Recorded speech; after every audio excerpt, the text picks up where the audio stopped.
वक्षस्थले कौस्तुभं नासाग्रेवरमौक्तिकं करतले वैकुण्ठरे लोकशन्यभयसने प्रजां बहुलां मे करोत्वन्नं पयोरेतो अस्मासु दत्त्वा समिधाग्निन्दुवश्यतघृतैर्बोधयता तिथिं वा आस्मिन् हव्याजुहोत सुसमिद्धा यशोनिहे घृतं तीव्रं जुहोतन अग्नये च जविष्णये पुराणपुरुषोत्तमाय नमः। कर्पूरार्चित्यं कर्पूरगौरं करुणावतारं संसारसारं मुगेन्द्रहारं सदा वसन्तं निर्दारविन्दं भवं भवानी शतं नमामि। पुराणपुरुषोत्तमाय नमः। ओमग्रदेवता वातो देवता सूर्यो देवता चंद्रमा देवता पशवो देवता रुद्रा देवता दित्या देवता मरुतो देवता विश्वे देवा देवता बृहस्पति देवता देवता वरुणो देवता। शीतलीकरणं देवाभिवंदनं पुष्पाभिवंदनम् आत्मकल्याणार्थे आराधिकाभिवंदनम् मंत्रपुष्पांजलिं ओम जगदेन जिग्नमयजन्त देवास्तानि धर्माणि प्रथमान्यासन्न देहनाकं महिमानः शचन्त यत्र पूर्वे शात्याः शान्तिदेवाः। नाना सुगन्धिपुष्पाणि यथा कालोद्भवानि च पुष्पांजलिर्मया दत्तं गृहाण परमेश्वरः। पुराणपुरुषोत्तमाय नमः। मंत्रपुष्पांजलिं समर्पयामि। बोलिए श्रीमद्भागवत महापुराण की श्री कृष्ण कन्हैया लाल की जय। श्री राधा कृष्ण भगवान की जय। श्यावर रामचंद्र भगवान की जय। श्री लक्ष्मी नारायण भगवान की जय। श्री गौरी शंकर भगवान की जय। अनंत बलवंत हनुमंत लाल जी महाराज की जय। श्री व्यास जी महाराज की जय। श्री सुखदेव भगवान की जय। पूज्य आचार्य श्री रामदास जी महाराज की जय। जय जय श्री राधे जय जय श्री राधे जय जय श्री राधे श्री राधे। वैष्णवाचार्य स्वामी आचार्य सियारामदास नैयायिक जी महाराज के श्रीमुख से विगत 6 दिनों से श्रवण करने का पावन सौभाग्य प्राप्त हो रहा है। आज आप हम सभी कथा के 7वें दिवस में प्रवेश करेंगे और आज कथा का विश्राम दिवस भी है। पूज्य महाराज श्री के श्रीमुख से हमने अनेक कथा के प्रसंगों को बड़े ही भाव से श्रवण किया। आज 7वें दिवस में आप हम सभी प्रवेश करते हैं। आइए विलंब न करते हुए अपने दोनों हाथों को जोड़कर निवेदन करते हैं श्री व्यास जी महाराज से कि हे व्यास जी महाराज, आप अपनी अमृतमयी वाणी से हम सभी हरि भक्तों को, वैष्णवों को श्रीमद् भागवत कथा रूपी अमृत पान करवा करके हमारे जीवन को कृतार्थ करें, धन्य बनावें। श्री व्यास जी महाराज। बोलिए श्रीमद् भागवत महापुराण की जय। ओम नमः परमहंसास्वादित चरण कमल चिन्मकरंदाय भक्त जनमानस निवासाय श्री रामचंद्राय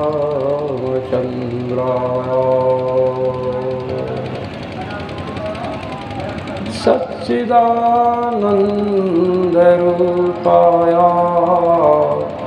विश्वोत्पत्त्यादि हेतवे तापत्रय विनाशाय व्यासाय श्रीकृष्णाय वयं नमः। श्रीराधाकृष्णाभ्यां नमः। उमामहेश्वराभ्यां नमः।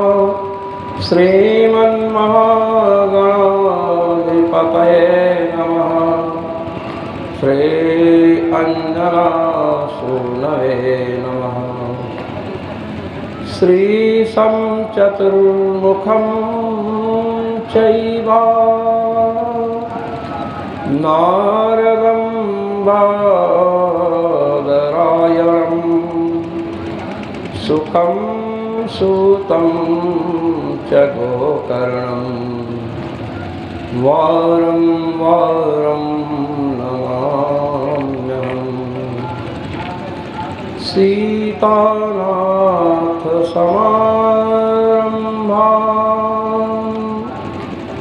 रामानन्दार्य मध्यमाम् अस्मदाचार्य पर्यन्तां वन्दे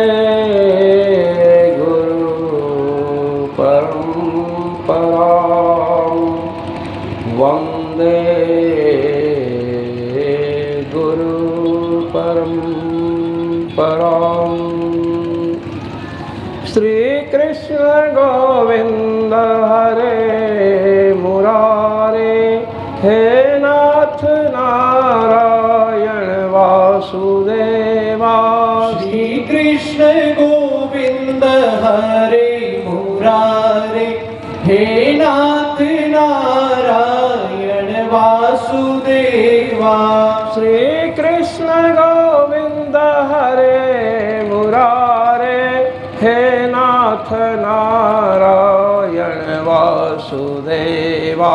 श्रीकृष्ण गोविंद हरे मुरारे हे नाथ नारायण वासुदेवा। श्रीकृष्ण गोविंद हरे मुरारे हे नाथ नारायण वासुदेवा। श्रीकृष्ण गोविंद हरे मुरारे हे नाथ नारायण वासुदेव। श्रीकृष्ण गोविंद हरे मुरारे हे नाथ नारायण वासुदेवा। बोलिए श्री राधा मुकुंद भगवान की जय। श्री लक्ष्मी नारायण भगवान की जय। श्री सीतारामचंद्र भगवान की जय। श्री स्वामी जी महाराज की जय। जय जय श्री राधे। कल कथा के प्रकरण में हम लोगों ने सुना कि भगवान वसुदेव नंदन यशोदानंदन ब्रज के प्राण श्री कृष्ण ने कंस का वध कर दिया और ब्रज से जितने लोग आए थे नंद बाबा को विदा किया, सबको विदा किया, सखाओं को भी विदा किया। श्री उग्रसेन जी को राजा बनाया, राजा तो पहले से थे, और माता पिता के चरणों में जाकर के प्रणाम किया। वसुदेव एवं देवकी जी को जेल से, कारागार से छुड़ाया। श्री वसुदेव जी ने उग्रसेन जी से परामर्श करने के पश्चात श्री गर्गाचार्य जो वसुदेव जी के पुरोहित हैं उनसे भगवान श्री कृष्ण और बलभद्र जी का यज्ञोपवीत संस्कार कराया, उपनयन संस्कार। क्षत्रियों का उपनयन संस्कार जो है 11 वर्ष में होता है। 11 वर्षे राजन्यम 12 वर्षे वैश्यम 12 वर्ष के ब्राह्मण बनिया के बालक का यज्ञोपवीत संस्कार होता है और ब्राह्मण बालक का 8 वर्ष का। 8 वर्षम ब्राह्मणम उपनयिता। और यदि ब्रह्म तेज का आधान करने की इच्छा हो तो 5 वर्ष में विप्र बालक का यज्ञोपवीत संस्कार हो जाना चाहिए। 8 यज्ञोपवीत संस्कार हुआ तो भगवान को पढ़ने के लिए उज्जैनी नगरी भेजा गया। विद्या की नगरी काशी है, किंतु काशी भगवान श्री कृष्ण एवं बलभद्र जी को नहीं भेजा, अथवा ये स्वयं काशी पढ़ने नहीं आए। क्यों? क्योंकि भविष्य में काशी को जलाना है। भगवान के सुदर्शन चक्र से काशी जल करके राख हो जाएगी, इसलिए भगवान ने सोचा जिसे भविष्य में राख होना है तो वहाँ पढ़ने के लिए यदि मैं जाऊँगा तो भविष्य में राख कैसे बनेगी, इसलिए भगवान नहीं गए। काश्य गोत्र के ब्राह्मण हैं सांदीपन जी महाराज, और उनके यहाँ पढ़ने के लिए गए। काश्यम सांदीपनिम नामा ह्यवन्ति पुरवासिनम यथोपसाद्यतौ दान्तौ गुरौ वृत्तिमनिन्दिता। श्री सुखदेव जी परीक्षित जिसे कहते हैं कि महाराज परीक्षित, जिन्होंने कंस का वध किया है, उद्दंड कंस को जिन्होंने निग्रहित किया, अपने वश में किया, उसे मृत्यु के मार्ग पर भेज दिया, यमलोक भेज दिया, वे भगवान काश्य गोत्र के सांदीपन नामक गुरुदेव के चरणों में बैठ करके छात्रों का जो शिष्टाचार है उसका पालन करते हुए महाराज अध्ययन करने लगे। छात्रों के लिए नियम है, छात्रों के लिए नियम है कि नदी में जाएंगे, डुबकी लगा करके निकल आएंगे, शरीर को मल मल करके स्नान नहीं करेंगे, पहला नियम। मधु शहद का सेवन नहीं करेंगे, मदिरा का सेवन नहीं करेंगे, मांस आदि का सेवन नहीं करेंगे, लहसुन प्याज नहीं खाएंगे, ये दूसरा नियम। तीसरा कि गुरु चरणों में जब उपस्थित होंगे तो नमस्कार पहले करना पड़ेगा, ये हमारे गुरुकुल की मर्यादा है। नमस्कार करेंगे, गुरुदेव जब आसन पर बैठ जाएंगे तो उनकी आज्ञा पा करके आसन पर बैठेंगे। इस प्रकार श्री गुरुदेव के चरणों में बैठ करके विद्या अध्ययन होगा। अध्ययन के नियम हैं, व्रत हैं, किन किन व्रतों का पालन करना है, ब्रह्मचर्य का पालन करना है और विद्या अध्ययन करना है। विद्या अध्ययन तो पूरा कर लिए और विद्या के जो व्रत हैं उनका पालन यदि नहीं हो पाया, व्रत खंडित हो गए, तो उसको विद्या स्नातक की उपाधि मिलती है। यदि किसी ने गुरुकुल में दृढ़ता से व्रतों का पालन कर लिया, शिक्षा के नियमों का पालन कर लिया, किंतु विद्या पूरी नहीं हुई, विद्या में कमजोर रह गया, तो उसे व्रत स्नातक की उपाधि मिलती थी, विद्या स्नातक की उपाधि नहीं मिलती थी। जिसने व्रत का भी पूर्णतया पालन किया, कठोरता पूर्वक व्रत का पालन किया और परिश्रम पूर्वक संपूर्ण विद्याओं को अधिगत कर लिया, प्राप्त कर लिया, उसकी संज्ञा विद्याव्रत स्नातक की है। विद्याव्रत स्नातक श्रीमद् वाल्मीकि रामायण में भगवान श्री राम चारों भाई हैं, श्री हनुमान जी महाराज हैं और रावण है। रावण विद्याव्रत स्नातक है। रावण बड़े भले अत्याचारी था, किंतु जिस समय गुरुकुल में अध्ययन कर रहा था उस समय उसने कठोरता से व्रतों का पालन किया था, पूरे विद्या अधिगत किया, कुछ भी नहीं छोड़ा। जटायु जी को रावण से अधिक ज्योतिष का ज्ञान था। अब आपको मैं बतला दूं, कहते ना रावण महापंडित था, रावण से अधिक ज्ञान जटायु जी को था ज्योतिष विद्या का। जिस समय भगवान श्री राम जानकी जी का अन्वेषण करते हुए जटायु के समीप पहुँचे तो जटायु ने सांत्वना देते हुए कहा कि महाराज, मेरे मित्र दशरथ जी के पुत्र श्री राम, चिंता मत करो।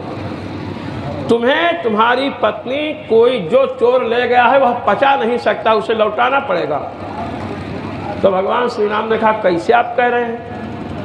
आप भविष्य बता रहे हैं, किस आधार पर? कहे, ज्योतिष के आधार पर मैं भविष्य बता रहा हूँ।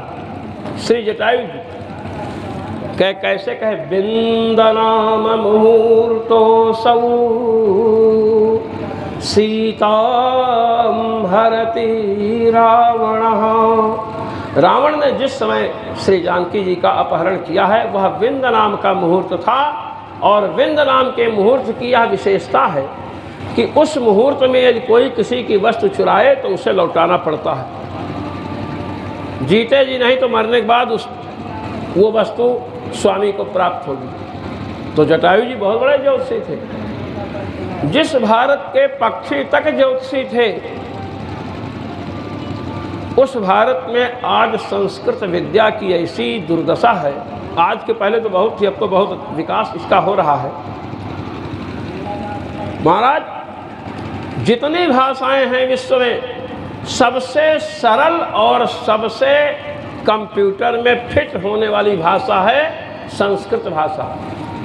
अंतरिक्ष में इंग्लिश के शब्द भेजते हैं, you are going to school. अब ये शब्द वहाँ गया, उलट पुलट हो गया, are you going to school, प्रश्नवाचक बन गया, क्या तुम स्कूल जा रहे हो? संस्कृत के वाक्य को भेजा, त्वम विद्यालयम गच्छसि, ये भी उलट गया, विद्यालयम त्वम गच्छसि हो गया, तो भी अर्थ में कोई अंतर नहीं पड़ा। त्वम विद्यालयम गच्छसि, चाहे विद्यालयम त्वम गच्छसि, चाहे गच्छसि विद्यालयम त्वम, कुछ भी उलट पुलट हो, संस्कृत भाषा के वाक्यों से जो अर्थ निकलता था यहाँ पर, वही अर्थ वहाँ भी निकलता है। इसलिए कंप्यूटर की सबसे सुंदर भाषा संस्कृत है, और संस्कृत जितने शब्द विश्व की किसी भाषा में नहीं है। गूगल ने जब कंप्यूटर से शब्दों की गणना हुई तो 6 करोड़ तक पहुँचे संस्कृत के शब्दों तक, और 6 करोड़ के बाद कह दिया अनलिमिटेड दीज वर्ड्स, ये शब्द अनलिमिटेड है, इनका कोई नाप नहीं कर सकता। ये संस्कृत भाषा, भारत की भाषा, देव भाषा इसे कहते हैं। संस्कृत बोलने से पुण्य होता है, इसलिए भगवान संस्कृत पढ़ने के लिए गए हैं। 64 कलाएं हैं महाराज, उसमें भोजन बनाना, तैरना, संगीत, ज्योतिष, वास्तुशास्त्र, और महाराज जो 64 कलाएं हैं, 64 विद्याएं हैं, उनको भगवान ने 64 दिन में ही प्राप्त कर लिया। श्री गुरुदेव ने कहा कि कृष्ण, बलराम, तुम्हें संपूर्ण विद्याएं प्राप्त हो गई, अब तुम अपने घर जा सकते हो। भगवान ने कहा, गुरुदेव आपसे मैंने विद्या ग्रहण की है, और विद्या ग्रहण करने के पश्चात गुरु को दक्षिणा देनी चाहिए। यदि दक्षिणा नहीं देंगे तो ये विद्या का ऋण हमारे ऊपर रहेगा, विद्या फलवती नहीं होगी। पढ़ करके आजकल देखे लोग बड़ी बड़ी योग्यताएं प्राप्त कर लेते हैं, फिर भी कोई जूता की दुकान खोल रहा है तो कोई कपड़े की दुकान खोल रहा है। विद्या का फल नहीं मिल रहा है। विद्या का फल क्यों नहीं मिल रहा है? विद्या पढ़ने मात्र से विद्या का फल नहीं मिलता है।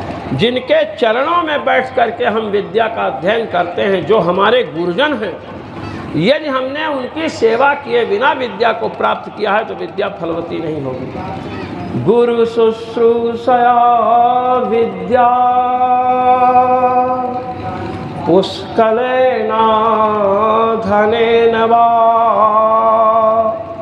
अथवा विद्यया विद्या चतुर्थी नेह विद्यते। कहते हैं विद्या को सफल बनाना है तो गुरु जी की सेवा करके विद्या ग्रहण कीजिए। और लोग कहेंगे गुरु जी तो वेतन पाते हैं, तो वेतन आप देते हो क्या? वेतन पाते हैं ठीक है, किंतु उनकी सेवा यदि आप करेंगे तो आपकी विद्या फलवती होगी। आज जो ये बुद्धि हो गई है कि हमको पढ़ाने वाले टीचर पैसा पाते हैं, इसलिए उनके प्रति जो निष्ठा की कमी हो गई, सेवा की कमी हो गई, उसका परिणाम है विद्या सफल नहीं हो रही। बड़े बड़े विद्वान घूम रहे हैं। और यदि आप सेवा नहीं कर सकते, कहे कि सेवा का समय नहीं, तो कहते पुष्कले न धने न वाव, गुरुदेव को धन दीजिए, धन से संतुष्ट कीजिए। कहे धन भी नहीं है तो कहे कोई विद्या अपनी सिखा दीजिए, तो उनकी सिखाई विद्या सफल होगी। कहे चौथी प्रणाली पद्धति कोई है, कहे चतुर्थी ने है विद्यते, चौथा कोई साधन नहीं है कि गुरु से पढ़ी हुई विद्या सफल हो जाए। अस्तु, भगवान ने जब दक्षिणा के लिए कहा तो उन्होंने अपनी पत्नी से, सांदीपनि महर्षि ने अपनी पत्नी से पूछा कि श्री कृष्ण से दक्षिणा के रूप में क्या मांगा जाए। तो महाराज पत्नियां बड़ी समझदार होती हैं। जो पति पत्नी से परामर्श किए बिना कार्य करता है उसके साथ जरूर धोखा होगा। सांदीपनि महर्षि की पत्नी ने कहा कि अरे बुद्धू ठहरे, आप सोना चांदी मांग कर क्या करोगे, ये तो साक्षात परमात्मा है। अपना बालक समुद्र में डूबकर मर गया है, कहे तो बालक को ले आओ, लीजिए। सांदीपनि महर्षि ने कहा कि मेरा पुत्र डूब करके समुद्र में मर गया, आप उसे ला दें। भगवान समुद्र के पास गए। समुद्र ने महाराज प्रणाम करके कहा, प्रभु मेरे अंदर वह बालक नहीं है, हमारे अंदर एक पंचजन नाम का दैत्य रहता है, हो सकता है उसने मारा हो। पंचजन दैत्य को महाराज भगवान समुद्र में घुस करके मारे और उसकी अस्थियों को लिए वही पांचजन्य शंख है। अब आप समझ लीजिए, भगवान श्री कृष्ण के हाथ पांचजन्यम ऋषिकेशो देवदत्तम धनंजय। अर्जुन के शंख का नाम देवदत्त है और भगवान श्री कृष्ण के शंख का नाम क्या है, पांचजन्य। ये पंचजन जो दैत्य है ना, शंखाकार, इसी को शंखासुर भी कहते हैं। इसी की हड्डियों का, आपने शंख नहीं देखा? अरे वैसे तो बाजार में मिलता शंख देखे होंगे। जिस समय शंख को निकाल करके लाते हैं उस समय उसके ऊपर चमड़ा चढ़ा होता है। मैं आपको बताऊं, जो सफ़ेद सफ़ेद शंख धुधुआते हैं ना, उसके ऊपर चमड़ा होता है और उसके अंदर जीव होता है। मुझे एक महात्मा ने, रामेश्वर हम लोग गए थे, वहाँ पर दिखाए और इतनी दुर्गंध आ रही थी उससे कि 10 मिनट तक दुर्गंध नहीं गई कमरे से। इत्र छिड़कने के बाद 2 शीशी इत्र छिड़क दिया। उस चमड़े को हटाते हैं, शंख को तराशते भी हैं, तब जाकर शंख बजता है। तो पांचजन्य जो शंख है वह पंचजन नाम के दैत्य की अस्थियों से निर्मित है। उसके पेट में भी बालक नहीं मिला। तब संयमिनी पुरी गए यमराज के यहाँ। यमराज ने चरणों में प्रणाम किया, बालक का सूक्ष्म शरीर दिया और इन्होंने उसे स्थूलाकार दे दिया। महाराज सांदीपनि महर्षि को समर्पित किए। यही सांदीपनि महर्षि के यहाँ भगवान की मित्रता श्री सुदामा जी से हुई है। ये आपको मैं संकेत कर देना चाहता हूँ। श्री सुदामा जी भी यहीं पर पढ़ते थे। भगवान श्री मथुरा जी लौट करके आए। मथुरा का बड़ा महात्म्य है। एक दिन भगवान अपने कक्ष में विराजमान थे, बड़ी जोर जोर से सिसकियाँ ले रहे थे, जैसे रो रहे हैं। उद्धव जी अकस्मात पहुँचे। उद्धव जी भगवान के बड़े मित्र हैं। वृष्णीनां प्रवरो मंत्री कृष्णस्य दयितः सखा शिष्यो बृहस्पतेः साक्षात् उद्धवो बुद्धिसत्तमः। कहते हैं भगवान के प्रिय सखा भी हैं और मंत्री भी हैं भगवान के उद्धव जी। श्री उद्धव जी बृहस्पति के साक्षात शिष्य हैं, देवगुरु बृहस्पति के शिष्य हैं और बड़े बुद्धिमान हैं। देखा तो कहा, कन्हैया श्याम सुंदर, आप तो परमात्मा हो और आप भी रोते हो, भगवान होकर के आप रोते हैं। भगवान ने कहा कि मैं अपने लिए नहीं रोता, मेरे आँखों में अश्रु जो दिख रहे हैं, अश्रुबिंदु जो दिख रहे हैं, ये माँ यशोदा और श्री ये नंद बाबा का स्मरण करने से आते हैं। जिस समय माँ देवकी मेरे थाल में माखन मिश्री रख करके लाती हैं तो मुझे यशोदा जी की स्मृति होती है और मुझसे भोजन नहीं किया जाता है। गोपियों का स्मरण होता है। जब कोई मेरे समीप गिलास जलपात्र में जल लेकर के आता है, कोई पंखा झलने लगता है तो मुझे गोपियों का स्मरण होता है। गोपियाँ किस प्रकार से सेवा करती थी, इसलिए मुझे कुछ अच्छा नहीं लगता है। तुम यहाँ से जाओ ब्रज और माँ यशोदा तथा नंद बाबा को समझाओ और गोपियों को भी आप सांत्वना प्रदान करें। भगवान ने अपना संदेश भेजा है। मैं आपको एक बात बतला दूं, कल मैंने रासलीला की चर्चा आपके समक्ष की थी। भगवान 7 वर्ष की अवस्था जब पार कर लिए, 8वां वर्ष लगा है, तो 8वें वर्ष में आश्विन मास की शुक्ल पक्ष की पूर्णिमा को रासलीला भगवान ने किया, 8वें वर्ष में। और महाराज अब यहाँ से भगवान उद्धव जी को भेज रहे हैं। उद्धव जी को महाराज भेजा तो उद्धव जी को भगवान भेजने के समय उद्धव जी ने कहा जाते हैं अभी हम गोपियों को समझा करके आ जाएंगे। कहे गोपियां आपसे बात नहीं करेंगे, आप क्या समझ रखे हैं गोपियों को? मेरा पीताम्बर लेकर के जाओ। मेरा पीताम्बर लेकर के जब जाओगे आप तो गोपियां समझ लेगी कि ये हम लोगों के प्रियतम का अनुचर है, तो आपसे मिलेंगे। अष्ट पीताम्बर दिया, रथ पर बैठ करके महाराज आए और श्री नंद जी तथा यशोदा जी से मिले। उद्धव जी ने प्रणाम किया है क्योंकि उनके आराध्य के माता पिता हैं। महाराज श्री नंद जी ने, श्री यशोदा जी ने भगवान श्री कृष्ण के विषय में पूछा कि कैसे रहते हैं, कैसे खाते हैं। तो इन्होंने सब बतलाया कि जिस समय माखन मिश्री सामने आती है तो माँ आपका स्मरण हो जाता है। कहीं कोई डांटता है या कुछ कहता है तो नंद जी आपका स्मरण हो जाता है। इस प्रकार महाराज रात में चर्चा हुई और रात में चर्चा हुई और उस समय श्री नंद जी को महाराज इन्होंने बड़ी प्रशंसा की। किसने? श्री उद्धव जी ने। और कहा कि अब आप लोग इतना ही करो, आप में भक्ति भरपूर है। भगवान कृष्ण को केवल अपना पुत्र मत समझिए। केवल अपना पुत्र समझ रखे हैं ना, ये मत समझिए। वो संपूर्ण प्राणियों के पुत्र हैं। इवयो रेवनैवायम, देखिए उद्धव जी उपदेश दे रहे हैं नंद जी और यशोदा जी को। इवयो रेवनैवायमात्मजो भगवान हरिः सर्वेषामात्मजो ह्यात्मा पिता माता स ईश्वरः। जो कृष्ण हैं, जिनको आप अपना पुत्र समझते हो, उन्हें अपना ही पुत्र मत समझो। सबके पुत्र हैं। संसार में जितने प्राणी हैं सबके पुत्र हैं, सबकी आत्मा हैं और सबके पिता भी हैं और सबकी माता भी हैं। केवल पुत्र बुद्धि जो आपने रख रखी है इसका त्याग कर दीजिए, वे आपकी भी आत्मा है। और जब इस प्रकार आप चिंतन करोगे तो आपको लगेगा कि श्री कृष्ण हमसे दूर नहीं है। महाराज श्री उद्धव जी ने इनको जो है 9 श्लोकों में उपदेश दिया है, नंद और यशोदा जी को।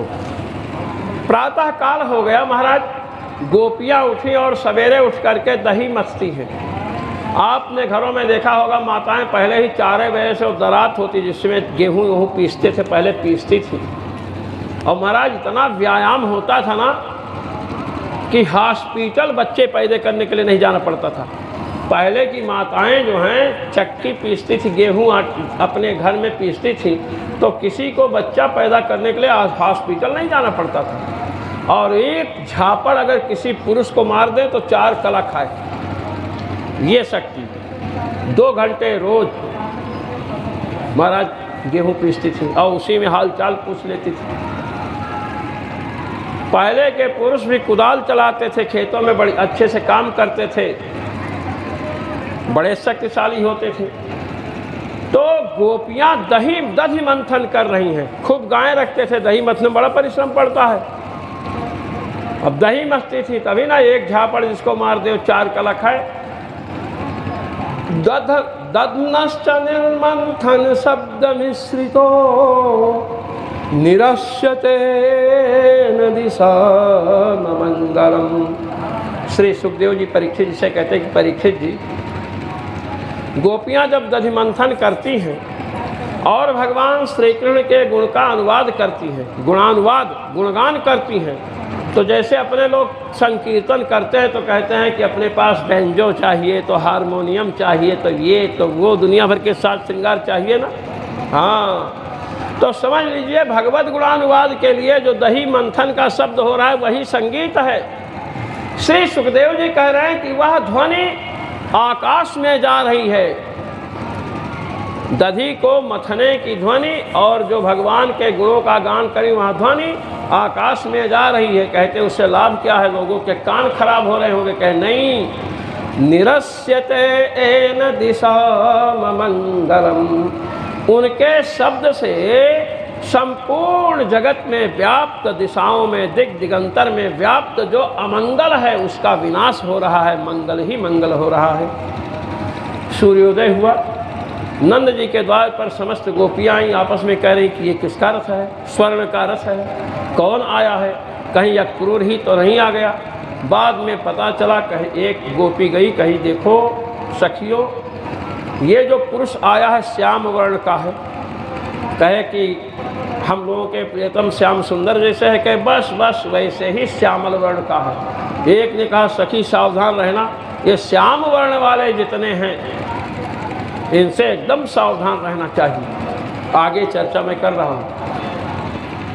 कहे पीताम्बर भी पहन रखा है, कहे तब तो इससे मिलना चाहिए। गोपियाँ श्री उद्धव जी को घेर करके महाराज बैठ जाती हैं और ब्रज देवियों ने कहा उद्धव जी से कि आप कहाँ से आए हैं, तो इन्होंने कहा कि हम तो मथुरा से आए हैं, भगवान श्री कृष्ण के पास से आए हैं। तो गोपियों ने कहा कि देखिए, जैसे गुरुकुल में विद्या ग्रहण करके शिष्य आचार्य को छोड़ करके अपने घर चला आता है, ब्राह्मण यज्ञ संपन्न कराते हैं और दक्षिणा पाने के बाद वहाँ से चले आते हैं, जैसे पक्षी जिस वृक्ष के फल समाप्त हो जाते हैं उसको छोड़कर चला जाता है, ऐसे ही श्याम सुंदर हम गोपियों को छोड़ करके मथुरा चले गए। इस प्रकार उलाहना दिया। उसी समय एक भंवरा तो आप लोग जानते होंगे, भंवरा उड़ करके आ रहा है। श्री राधा जी बैठी हुई है, भंवरा भी श्याम वर्ण का, उद्धव भी श्याम वर्ण के, भगवान श्याम सुंदर भी श्याम वर्ण के। तो उन्होंने उस भ्रमर को भगवान का दूत समझ लिया कि एक तो दूत आया है जो मनुष्य रूप में है और एक दूत भ्रमर के रूप में है, ऐसा समझ करके व्यंग किया। क्या व्यंग किया? कौचिन्मधुकरं दृष्ट्वा ध्यायन्ति कृष्ण संगमं प्रिय प्रस्थापितं दूतं कल्पयित्वेदमब्रवीत्। मेरे प्रियतम ने भेजा है इसको दूत बना करके, ऐसा समझ करके महाराज श्री राधा जी ने उस पर अनेक व्यंग्य कसा। इसे भ्रमर गीत कहते हैं। श्रीमद् भागवत महापुराण में गोपी गीत आपने सुना, ये भ्रमर गीत है, बड़ा रहस्यमय है। भ्रमर किस रंग का है? श्याम वर्ण का। अब संस्कृत में काला नीला ये पर्यायवाची शब्द है, आप लोग समझ लीजिए। भगवान शिव को नीलकंठ कहते हैं और भगवान शिव का एक नाम कालकंठ भी है। कालः कंठो यस्य सः कालकंठः। भगवान का कंठ कैसा है? नीला अर्थात काला। लोक में नीले और काले में थोड़ा सा भेद है, किंतु संस्कृत में काला और नीला पर्यायवाची शब्द है, काला नीला। आइए, भ्रमर भी, भंवरा काला है, उद्धव जी भी काले और भगवान श्री कृष्ण भी काले। अब श्री राधा जी ने क्या कहा? कहती हैं कि काले पुरुषों से प्रेम नहीं करना चाहिए। जिसकी शादी काले ही पुरुष से हुई है उसको छोड़ करके काले पुरुष से प्रेम नहीं करना चाहिए। ये व्यंग्य कर रही श्री राधा जी, श्री किशोरी जी व्यंग्य कर रही हैं। तो एक सखी ने पूछा और उद्धव जी ने पूछा, काले पुरुष से क्यों नहीं प्रेम करना चाहिए? काले पुरुषों ने आपका क्या बिगाड़ा है? कहे सुनो, हमारा ही नहीं, मैं सतयुग से बता रही हूँ कि सतयुग से काले पुरुषों ने क्या क्या काली करतूत की है। क्या बताइए? कहे सुनिए। मृगयूरियु कपीन्द्रम विव्यधे लुब्ध धर्मा स्त्रियमकृत विरूपम स्त्रीजितः कामयानाम् बलिमपि बलिमत्वा वेष्टयध्वांसवद्यस्तदलमसितसख्यैर्दुस्त्यजस्तत्कथार्थः। गोपियों ने कहा कि सुनो, मैं सतयुग, त्रेता और द्वापर, 3 युगों, अभी तो द्वापर ही चल रहा है, मैं 3 युग के काले पुरुषों की काली करतूतें बता रही हूँ। उद्धव जी सुनो, तुम भी काले हो और तुम्हारे स्वामी श्री कृष्ण भी काले हैं और ये जो भंवरा आया है यह भी काला है। कहे कि एक महाराज श्री राम हुए हैं, दशरथ जी के पुत्र थे। उद्धव जी ने कहा हाँ हाँ, उनको कौन नहीं जानता है। कहते हैं बाल को कैसे मारा? मृगयु कपीन्द्रम, मृगयु कहते हैं शिकारी को, बहेलिया को। कपीन्द्र, कपिराज महाराज बाल को छिप करके मारा। ये काले पुरुष की करतूत। अयोध्या के चक्रवर्ती सम्राट श्री दशरथ जी महाराज के पुत्र हैं, जिनको मर्यादा पुरुषोत्तम कहते हैं। वे भी काले होने के कारण ही एक ऐसी करतूत किए। उद्धव जी ने कहा कि अरे बाप रे बाप, हम तो समझते थे कि ये गोपियाँ बड़ी सीधी साधी हैं, बिना पढ़ी लिखी हैं, इनको तो वाल्मीकि रामायण की पूरी कथा आती है। कहा कि बाल को, महाराज बाल का वध किया मृगयु हो, जो मृगों का शिकार करने वाले शिकारी हैं, उनके जैसे छिप करके। कहे और देखिए, शूर्पणखा की नाक काट ली और उनका कान कटवा लिया। भगवान श्री राम ने लक्ष्मण जी को आज्ञा दी थी, स्त्रियम अकृत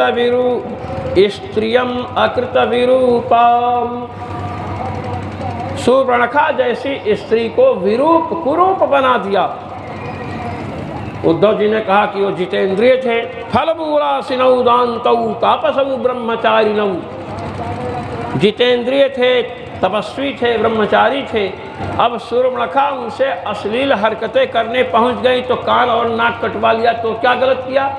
गोपियों ने कहा अरे बात मत बनाओ, मैं जानती हूँ। कह क्या? स्त्री जितः कामयानाम, स्त्रियों स्त्री के बस में थे। कह कैसे? कहे जब उनकी पत्नी जानकी जी को रावण हरण करके ले गया तो महाराज जानकी जी के वियोग में इतने पागल हुए कि पशु पक्षी और मृगों से पूछते हैं, हे खग मृग हे मधुकर श्रेणी, तुम देखी सीता मृग नयनी। बताइए, हे खग, पक्षियों से पूछ रहे हैं, मृग हिरणों से पूछ रहे हैं, मधुकर भंवरों से पूछ रहे हैं कि तुमने हमारी प्रियतमा मृगनयनी सीता को देखा है क्या? बताओ, स्त्री के द्वारा जो जीता नहीं गया होगा वह इतना स्त्री के प्रेम में पगलाएगा? तो उद्धव जी ने कहा कि अपनी पत्नी को अगर प्रेम कर रहे हैं और खोज रहे हैं तो तुम लोग क्यों परेशान हो? कहे कि हम ये बताना चाहती हैं कि जो स्त्री के बस में रहने वाला है उसने एक स्त्री की नाक कटवा ली, कान कटवा लिया। कहे तो अब उसने गलती क्या? कहे गलती नहीं, गलती उन दशरथ नंदन राम की है, काले जो ठहरे। अगर काले नहीं होते ना, हम लोगों जैसे गोरे होते तो किसी की नाक कान नहीं कटवाते। ये गोपियों का कथन है। कह रे राम, कहे दूसरा सुनिए, उसके पहले की बात मैं सुना रही हूँ। सतयुग की बलिमत पावेश्चयध्वंसवद्यः। कहे कि महाराज बलि ने इंद्र को जीत लिया युद्ध में और महाराज यज्ञ कर रहे थे तो भगवान वामन जो श्याम वर्ण के थे, 52 अंगुल के थे, महाराज दंड लेकर के पहुंचे और कहे हमें 3 पग की भूमि चाहिए। महाराज बलि ने कहा जितनी इच्छा है ले लीजिए। और महाराज क्या किया कि बलि ने अपना सर्वस्व दे दिया। तो इन्होंने इतना बड़ा रूप बनाया कि 2 पैर 2 पग में ही संपूर्ण लोगों को नाप लिया। कहा तीसरा पग रखने की जगह नहीं, तो उसने अपने सिर पर रखवाया। देखिए, और अंत में उसे बांध करके सुतल लोक भेज दिया महाराज। तो ये काली करतूत वामन भी काले ही थे और उद्धव तुम भी काले ही हो। ये भंवरा भी काला ही है और तुम्हारे आराध्य जो श्याम सुंदर हैं वो तो श्याम जुड़े हैं उनके नाम में, वो भी काले हैं। उद्धव जी ने कहा जब काले पुरुषों से आप लोगों को इतनी घृणा है, काले पुरुष धोखेबाज होते हैं, काले पुरुष का संग क्यों करती हो, क्यों कृष्ण की कथा कर रही हो, छोड़ो इसको। जब काले पुरुष खराब होते हैं तो उनकी चर्चा छोड़ो, बंद कर दो, हम चलते हैं। तो कहती है क्या श्री राधा जी, अलम असित सख्यई ही, कहती हैं असित सख्यई ही, जो काले पुरुष हैं इनके साथ मित्रता कभी मत करना, कभी नहीं। श्री राधा जी कह रही हैं। अब ये नहीं कि अपने घर में कोई काला हो तो उसको अपना मित्र ही न समझो, ऐसा नहीं है। ये व्यंग्य कर रही हैं उद्धव जी पर। कहती है अलम असित सख्यई ही, काले पुरुषों से मित्रता मत करना। तो श्री उद्धव जी ने कहा तब चर्चा छोड़ो श्री कृष्ण की। कहते हैं दुस्त्यजस तत्कथार्थः, हम लोगों की ये व्यवस्था है कि हम श्याम सुंदर की चर्चा छोड़ नहीं सकती हैं। हम निंदा कर देंगी, हम उन्हें धूर्त कह देंगी, महासठ कह देंगी, कपटी कह देंगी, लेकिन उनकी चर्चा करना हम नहीं छोड़ सकती हैं, हम उन्हें भुला नहीं सकती हैं। इस प्रकार महाराज इसे भ्रमर गीत कहते हैं। इसको प्रणाम करके हम आगे बढ़ रहे हैं क्योंकि आज कथा का अंतिम दिवस है। इस प्रकार जब गोपियों ने कहा महाराज, तो श्री उद्धव जी ने गोपियों को उपदेश दिया है, भगवान श्री कृष्ण का संदेश सुनाया। एक बात मैं यहाँ पर आपको बतला देना चाहता हूँ कि श्रीमद् भागवत महापुराण के जो कथावाचक होते हैं ना, ध्यान देकर सुनना, ये लोग सूरदास जी के पदों को सुना करके निर्गुण कौन देश को वासी, ऊधो मन न बहे 10-20, इन पदों को सुना करके यहाँ की भागवत जो है, जो भगवान श्री कृष्ण ने संदेश भेजा है उस संदेश को ही चाट जाते हैं। ये बहुत बड़ा अपराध करते हैं आजकल के कथावाचक। भगवान श्री कृष्ण के वियोग में गोपियाँ रुदन कर रही थी, भगवान श्री कृष्ण के संदेश को श्री उद्धव जी ने सुनाया है और 9 श्लोकों में है। ये आपको बतलाऊं। उद्धव जी इनके भक्ति की प्रशंसा करते हैं, गोपियों के भक्ति की प्रशंसा करते हुए कहते हैं, सर्वात्म भावोधिकृतो भवती नामघोक्षजे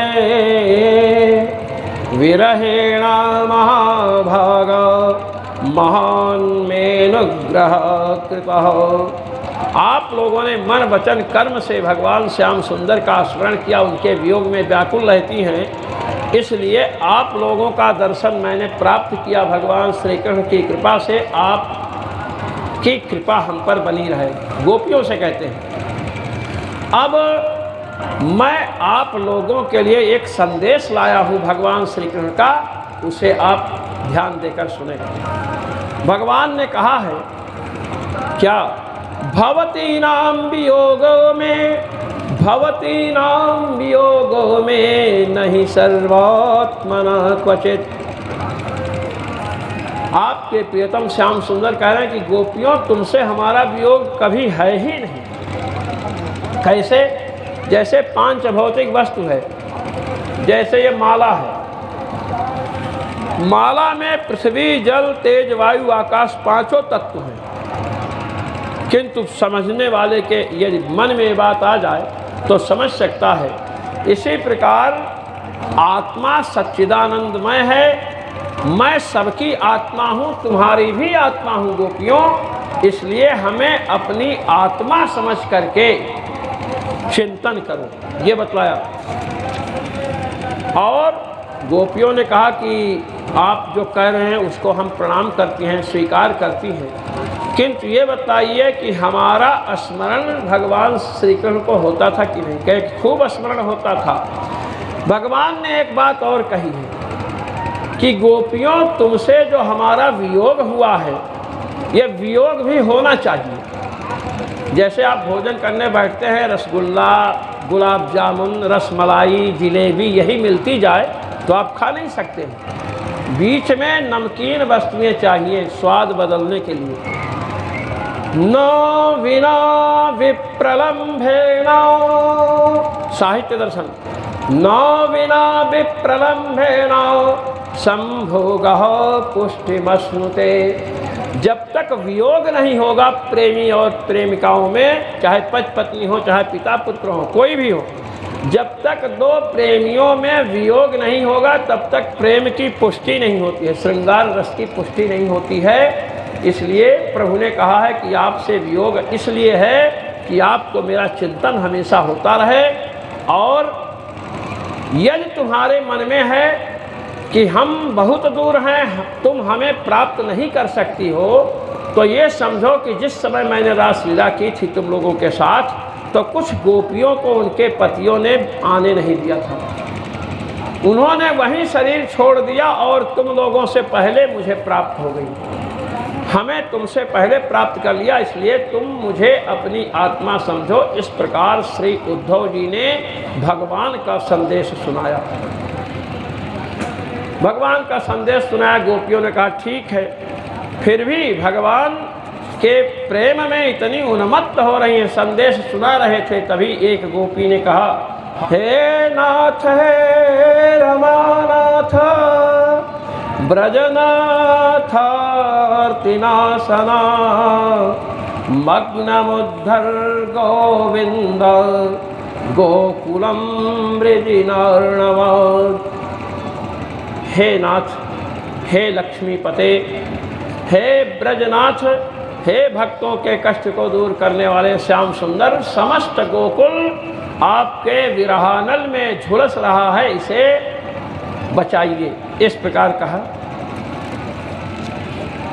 उद्धव जी ने गोपियों के प्रेम को देखा। जब महाराज उद्धव जी इतने प्रभावित हुए कि उद्धव जी ने प्रार्थना किया है उस समय, आशा महो चरण रेणुजुषा महं श्याम वृंदावने किमपि गुल्मलतौ सधीनाम, यादुस्त्यजं स्वजनमार्यपथं च हित्वा भेजुर्मुकुन्द पदवीं श्रुतिभिर्विमृग्या। कहते हैं कि ये जो ब्रज गोपियां हैं, ब्रज देवियां हैं, यदि मेरे जैसे हजारों उद्धव इनके चरणों की रज प्राप्त कर लें तो उनका बड़ा सौभाग्य माना जाएगा। आज बृहस्पति जी का शिष्य, भगवान श्री कृष्ण का श्रेष्ठ मंत्री, गोपियों के चरण रज के लिए तरस रहा है। कह रहा है कि इस वृंदावन में मुझे कोई छोटा सा पौधा बना दो, झुरमुट, कोई गुल्म बना दीजिए। क्यों? क्योंकि जब ये प्रेममयी ब्रज देवियाँ हा प्रियतम हा कृष्ण का उच्चारण करते हुए उन्मत्त होकर के पागलों की भांति चरण रखते हुए चलेंगी तो इनके चरण से रज उड़ेगी और वह रज हमारे ऊपर पड़ेगी तो मैं धन्य हो जाऊंगा। उद्धव जी ने भगवान श्री कृष्ण का संदेश दिया, बहुत अच्छी बात है, किंतु उद्धव जी स्वयं ब्रज देवियों, ब्रज गोपियों की भक्ति के आगे महाराज बौने हो गए। और महाराज उनके चरणों में प्रणाम कर रहे हैं। उद्धव जी कह रहे हैं कि मैं बृहस्पति का शिष्य हूँ, मैं भी कथा सुनाता हूँ। मैं जिन्हें कथा सुनाता हूँ वे पवित्र होते हैं कि नहीं हमें संदेह है, किंतु ब्रज देवियों आपके द्वारा जो गीत गाया जाता है, यासाम हरि कथोद गीतम पुनाति भुवनत्रयम, आपकी कथा में तीनों लोकों को पवित्र करने की क्षमता है। इस प्रकार महाराज गोपियों की प्रशंसा किए और कई महीने तक गोकुल में वास किए और अंत में वहाँ से चलते हैं सबकी भेंट लेकर के। नंद जी ने दिया, यशोदा जी ने दिया, सबने भेंट दिया। देखो हमको भी एक भेंट मिल गई, देखे भगवान। तो भेंट को लेकर गए और भगवान से कहे कि आप कितने निष्ठुर हैं। मैंने तो उस दिन रोते हुए देखा था तो समझा था कि आप भी रोते हो, भगवान होकर कैसे रोते हो। किंतु आज पता चला कि जिन गोपियों के वियोग में आपके हृदय में करुण भाव जागृत हो गया, वो गोपियाँ सर्वदा वंदनीय हैं। इसके बाद भगवान ने कुब्जा को वरदान दिया था कि घर में आऊँगा, भगवान उसके घर जाते हैं। अक्रूर जी को भगवान ने हस्तिनापुर भेजा कि धृतराष्ट्र जी को जाकर समझाओ कि सभी भाइयों के साथ, कौरव पांडवों के साथ समता का व्यवहार रखें। उद्धव ये क्या कहते हैं, वहाँ से लौट करके अक्रूर जी जब लाए, अक्रूर जी को भेजा है हस्तिनापुर। अक्रूर जी ने कहा वो अंधा मानने वाला नहीं है। जब कंस का वध हो गया तो कंस की दो पत्नियां हैं, रानियां, जिनमें एक का नाम अस्ति है, दूसरी का नाम है प्राप्ति। ये जरासंध की पुत्रियां हैं। महाराज जरासंध के समीप पहुंचे और बताई कि आपके दामाद को कृष्ण ने मार डाला। जरासंध ने 23 अक्षौहिणी सेना लेकर के महाराज मथुरा को घेर लिया। भगवान श्री कृष्ण बलराम को समाचार मिला, विचार कर रहे हैं कि इससे युद्ध करना चाहिए, कैसे भगाना चाहिए। उसी समय दो रथ आकाश से उतरते हैं। एक में दारुक सारथी है, उस पर भगवान विराजमान हो गए। 5 वहाँ पर सांग धनुष रखा है, कौमुद की गदा रखी है, सुदर्शन चक्र रखा है। और दूसरे रथ में हल मूसल रखा है, बलराम जी उस पर आसीन हो गए और महाराज जरासंध को युद्ध के लिए ललकारा। श्री बलराम जी ने जरासंध को पकड़ लिया और पकड़ करके मूसल से मारना चाहे तो भगवान ने मना कर दिया, मारिए मत, दाऊ भैया इसे मत मारिए। बलदाऊ जी ने कहा कि कन्हैया इसे मारे नहीं, छोड़ दे, बड़ा पापी है। कहे कान में जाकर कहे कि इस पापी को छोड़ दो, अगर इसको मार डालोगे तो पापियों को खोज खोज कर मारना पड़ेगा, और इसको यदि जीवित छोड़ दिए तो संसार के सभी पापियों से इसका संपर्क है, ये पापाचार्य है, इसलिए इसको छोड़ दो। जितने बार पापियों को इकट्ठा करेगा जरूर आएगा आक्रमण करने, तो मारते रहना। भगवान ने छोड़ दिया, श्री बलराम जी ने छोड़ दिया। 17 बार महाराज छोड़े हैं। 18वीं बार जरासंध सेना लेकर के चला और इधर काल यवन, एक काल यवन नाम का यवन है जो परम बलशाली है, जिससे भगवान जीत नहीं सकते। बस आप ये समझ लीजिए क्यों नहीं जीत सकते हैं। यदुवंशियों के जो पुरोहित थे उनका नाम था शैशिरायण गार्ग्य। महाराज सभा में बैठे थे, उनका साला भी वहाँ बैठा था। तो साला ने अपने जीजा को कह दिया कि ये नपुंसक है। जीजा को नपुंसक कह दिया भरी सभा में। और इतना ही नहीं, अपने जीजा के, अब आप लंगोट समझिए या चड्ढी समझ लीजिए आज की भाषा में, चड्ढी पकड़ करके खींचने लगा, कहा कि ये नपुंसक हैं। इस प्रकार बेइज्जती किया। अब महाराज वो सीधे साधे ब्राह्मण थे, वहाँ से चले और कहे कि मैं तपस्या करूँगा। उनके पुत्र नहीं था, मैं तपस्या करूँगा। और आ करके महाराज तपस्या करने लगे। 12 वर्ष तपस्या किए। शंकर जी प्रकट हुए। शंकर जी ने कहा क्या चाहिए आपको? कहे महाराज हमको ऐसा पुत्र दीजिए कि बड़ा बलवान हूँ। कहे कि पुत्र होने से आपको क्या लाभ है? कहे हमारे साले ने हमको नपुंसक कह दिया। कहे चिंता मत करो, अगर साले के साथ आपकी पत्नी मिल गई, लड़का भले आपका हो, भाई बहन दोनों मिल गए, भाई ने कहा पुत्र आपका नहीं है, बहन ने भी भाई का साथ दे दिया, तो आप कैसे पुरुष सिद्ध होंगे ये बताइए? कहा हाँ महाराज ये बात तो है। कहे तब? कहे एक उपाय मैं बतलाता हूँ। यहीं पर एक यवन तपस्या कर रहा है, उसे मुझे वरदान देना है और मैं कुछ उसको समझा दूंगा। यमन को समझाए कि तुम्हें एक पुत्र की प्राप्ति होगी, बड़ा वीर होगा जिससे परमात्मा भी युद्ध में नहीं जीत सकते हैं, लेकिन तुमसे नहीं पैदा होगा। एक ब्राह्मण तपस्या कर रहे हैं, उससे यदि तुम अपनी पत्नी से पुत्र पैदा करवा लो और तुम्हारी पत्नी इस बात को स्वीकार करे सबके सामने कि ब्राह्मण देवता से पुत्र पैदा हुआ, तो श्री कृष्ण को पराजित कर देगा युद्ध में। उस यवन ने कहा तो बड़ी अच्छी बात है, हमारे तो संतान है नहीं। ब्राह्मण देवता गए, गर्भाधान संस्कार किया। अब ये मत कहना ये क्या गलत बात है। देखिए कलयुग तक यदि किसी का पति मर जाए तो देवर से पुत्र की उत्पत्ति होती थी। कलयुग में वर्जित है, कलयुग में कुछ चीज़ें वर्जित है, ध्यान देकर सुनिए, धर्मशास्त्र का विषय है। अग्निहोत्रम गवालंबम संन्यासम पलपैत्रकम देवराचा सुतोतपत्ति कलौ पंच विवर्जयेत्। अग्निहोत्र, गोमेध, संन्यास, श्राद्ध में मांस इत्यादि देना और देवर से पुत्र की उत्पत्ति, ये 5 चीजें कलयुग में वर्जित हैं। कलयुग में वर्जित है। अयोध्या के एक राजा थे जिनकी पत्नी को गर्भाधान श्री वशिष्ठ जी ने किया था।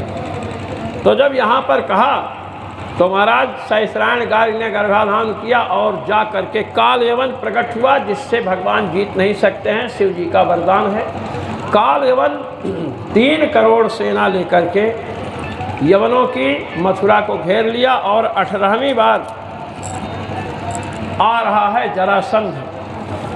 23 अक्षौहिणी सेना है, 23 अक्षौहिणी। अब आप समझ लीजिए कि 25 लाख से अधिक सैनिक हैं। रथ कितने हैं, हाथी कितने हैं, घोड़े कितने हैं, पैदल कितने हैं, इसकी गणना करने का समय नहीं, बहुत बड़ी होती है अक्षौहिणी सेना। तो महाराज ब्राह्मणों को आगे कर दिया, क्योंकि जरासंध भी चाहता है ब्राह्मण आगे रहेंगे तो भगवान मारेंगे नहीं, ब्राह्मण भक्त हैं। जब काल यवन आया और भगवान को पता चला तो महाराज बलराम जी से कहते हैं कि भैया बलदाऊ, अब ये जो अपनी मथुरा नगरी है सुरक्षित नहीं रही, मेरी इच्छा है कि समुद्र में एक नगरी की स्थापना किया जाए। भगवान ने विश्वकर्मा को आदेश दिया और 48 कोस लंबी चौड़ी द्वारकापुरी का निर्माण किसमें हुआ? समुद्र में। सबको योग बल से भेज दिया गया और मथुरा के द्वार से प्रभु निकल पड़े। कालेवन समझता था, नारद जी ने बता दिया था, श्याम वर्ण के हैं, पीतांबर पहनते हैं, मोर मुकुट लगाते हैं, समझ गया। कहा कृष्ण रुको रुको, भगवान क्यों रुकते? भगवान भगने लगे और जरासंध ने भगवान को खदेड़ा पीछे से। बोलिए रण छोड़ भगवान की जय। इसीलिए भगवान का नाम है रण छोड़, रण को छोड़ करके भगे। मथुरा से लगभग 40 कोस 120 किलोमीटर की दूर पर धवलपुर में मुचकुंद की गुफा थी। वहाँ मुचकुंद जी अयोध्या के राजा थे, शयन कर रहे थे। भगवान वहाँ पहुँच गए और अपने पीतांबर को उसके ऊपर बिछा दिए। कालयवन समझा कि यही कृष्ण हैं और महाराज पैर से प्रहार किया। उन्होंने चद्दर हटाया और आँख खोल करके जब देखा तो महाराज जल करके राख हो गए। मुचकुंद जी के विषय में श्री परीक्षित जी ने पूछा कि महाराज मुचकुंद जी कौन थे। कहे कि ये बहुत बड़े राजा थे, अयोध्या के थे, देवताओं के सेनापति बने थे, दैत्यों पर युद्ध में विजय प्राप्त किए और देवताओं से कहे कि मुझे निद्रा लगी है। पहले तो देवताओं ने कहा वरदान मांगिए। कहे मोक्ष।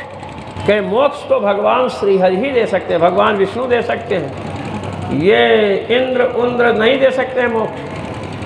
तो कहा कि हम तब तक सोना चाहते हैं जब तक हमारी इच्छा हो, कोई विघ्न करे तो जल जाए। तो ये क्या कहते हैं आपका काल यवन जल गया। भगवान वहाँ से लौट करके आए, मुचकुंद को विदा किए, बद्रिकाश्रम को चले गए। वहाँ से लौट कर आए, 3 करोड़ यवनों की सेना का संहार किया।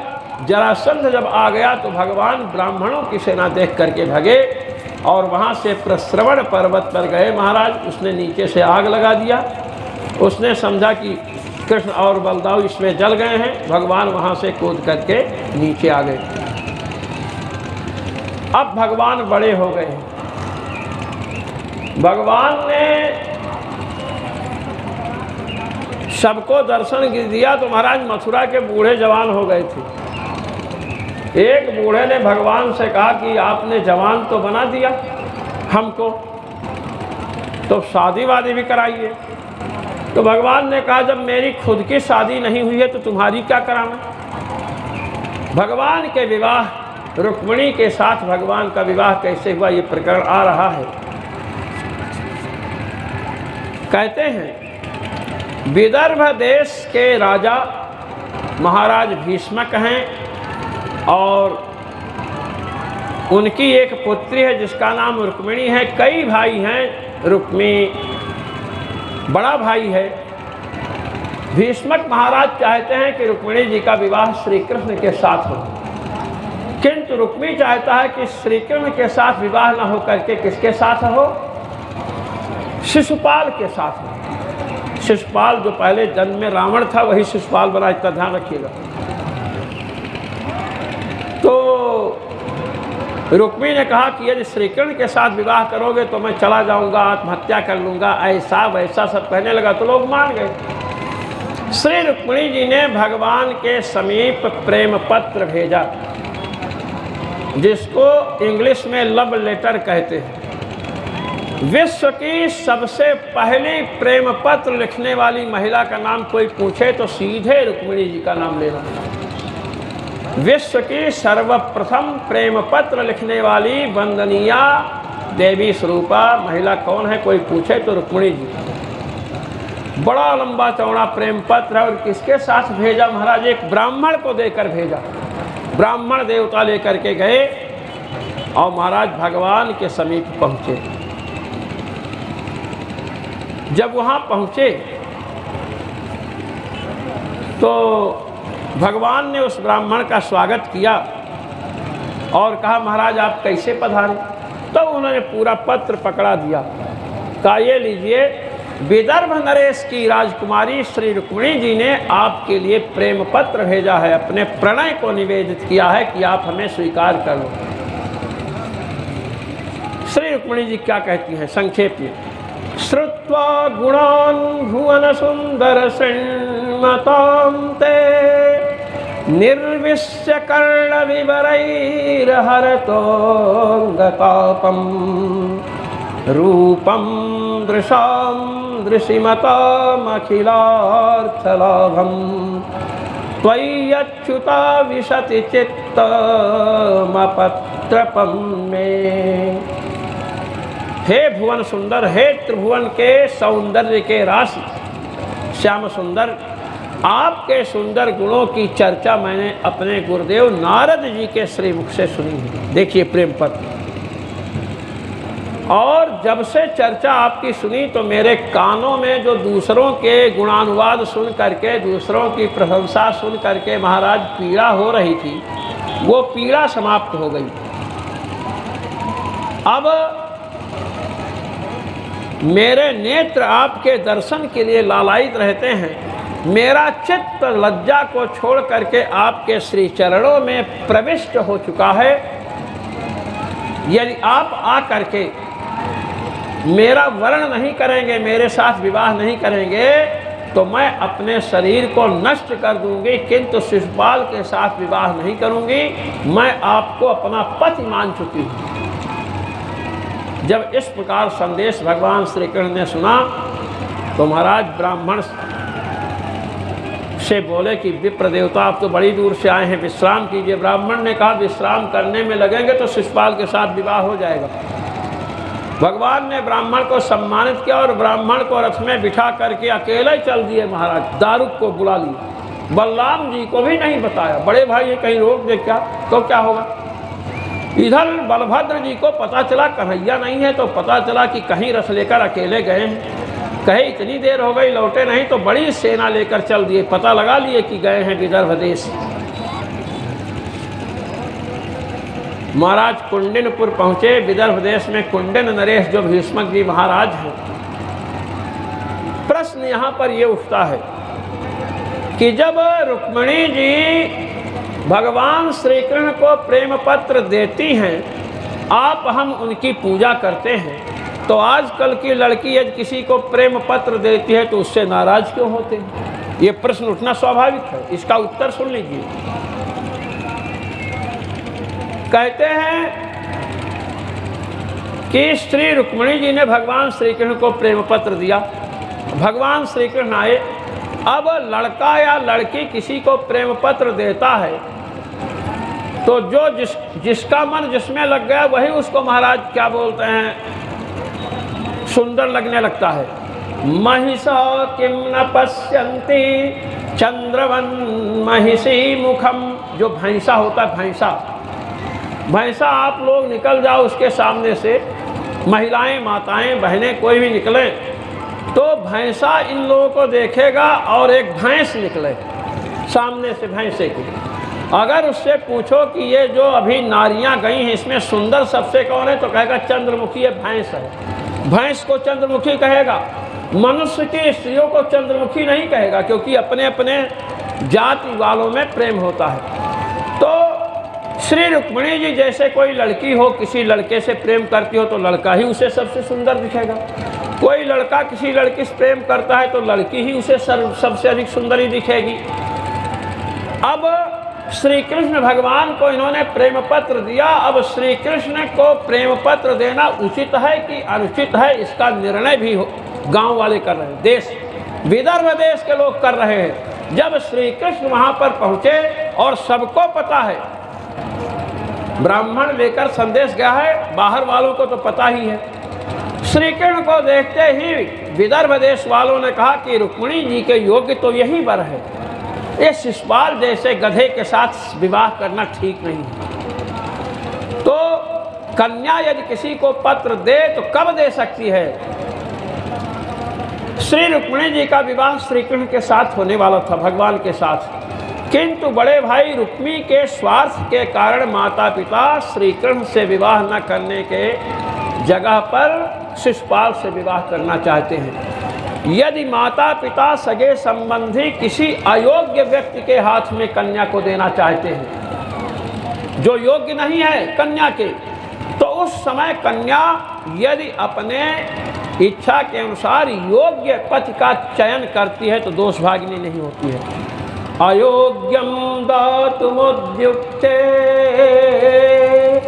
पित्रादौ कन्यका स्वयं योग्यम पतिं प्रवृण्मीत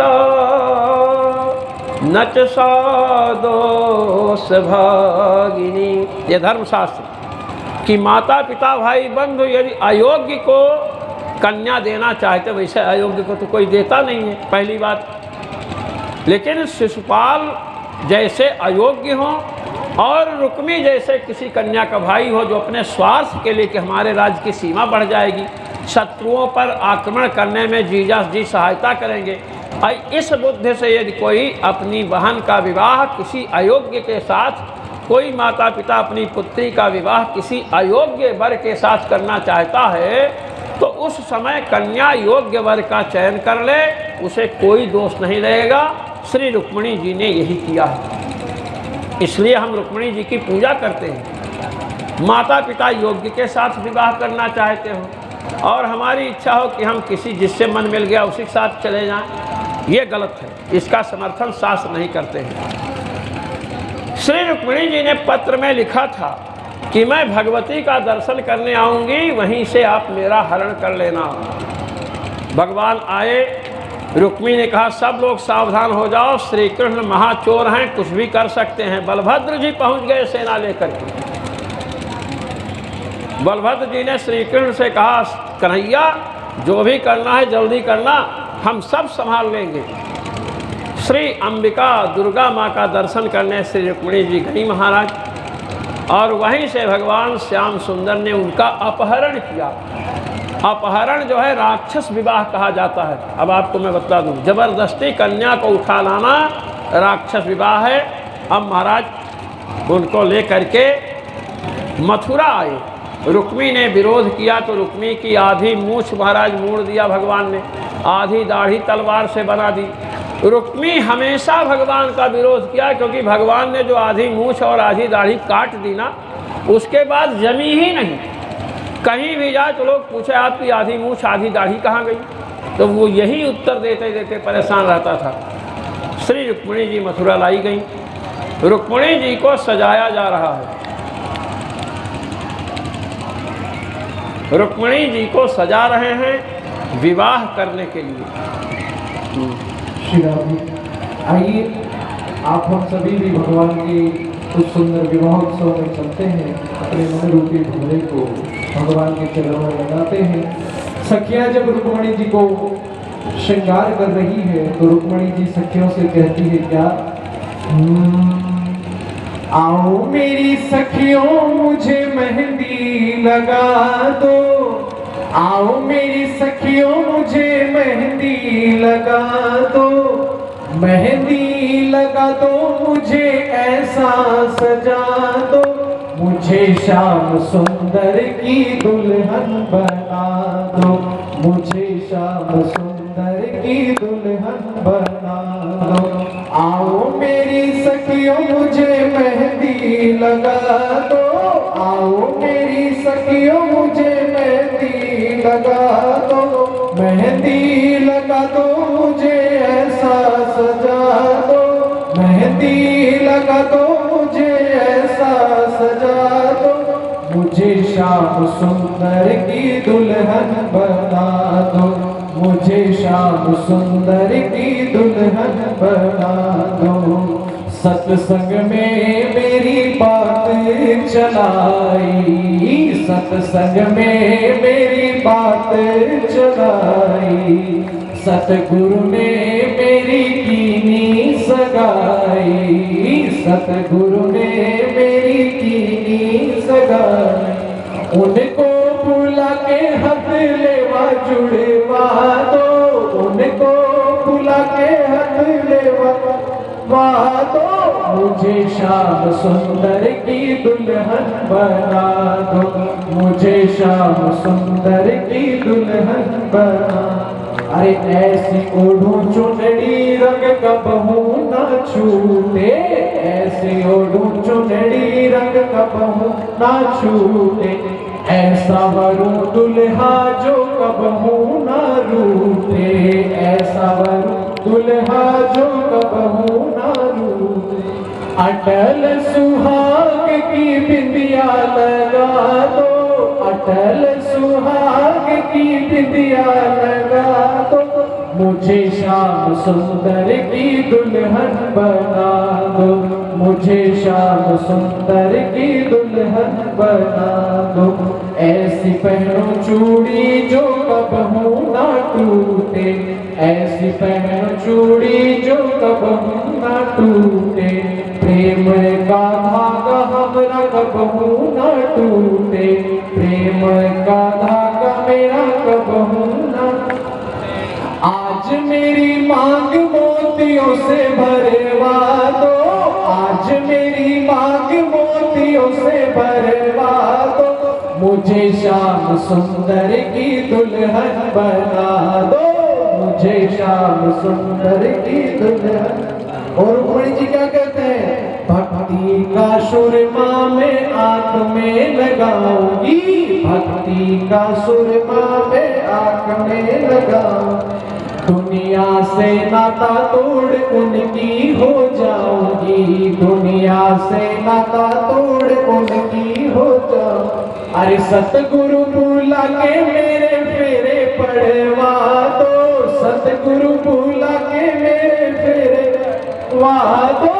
मुझे श्याम सुंदर की दुल्हन बना दो, मुझे श्याम सुंदर की दुल्हन बना दो। आओ मेरी सखियों मुझे मेहंदी लगा दो, आओ मेरी सखियों मुझे मेहंदी लगा दो। मेहंदी लगा दो मुझे ऐसा सजा दो, मेहंदी लगा दो मुझे ऐसा सजा दो। मुझे श्याम सुंदर की दुल्हन बना दो, मुझे श्याम सुंदर की दुल्हन बना दो। गोविंद मेरो है, गोपाल मेरो है, गोविंद मेरो है, गोपाल मेरो है। वो माँ के बिहारी नंदलाल मेरो है, वो माँ के बिहारी नंदलाल मेरो। उठाइए अपने हाथों को। गोविंद मेरो है, गोपाल मेरो है, गोविंद मेरो है, गोपाल मेरो है। वो माँ के बिहारी नंदलाल मेरो है, वो माँ के बिहारी नंदलाल मेरो है। गोविंद मेरो है, गोपाल मेरो है, गोविंद मेरो है, गोपाल मेरो है। वो कृष्ण मुरारी नंदलाल मेरो है, वो बाके बिहारी नंदलाल मेरो है, वो तो बाके बिहारी नंदलाल मेरो है। बोलिए रुक्मणी कृष्ण भगवान की जय। जय जय श्री राधे, जय जय श्री राधे। श्री रुक्मिणी जी के साथ भगवान का विवाह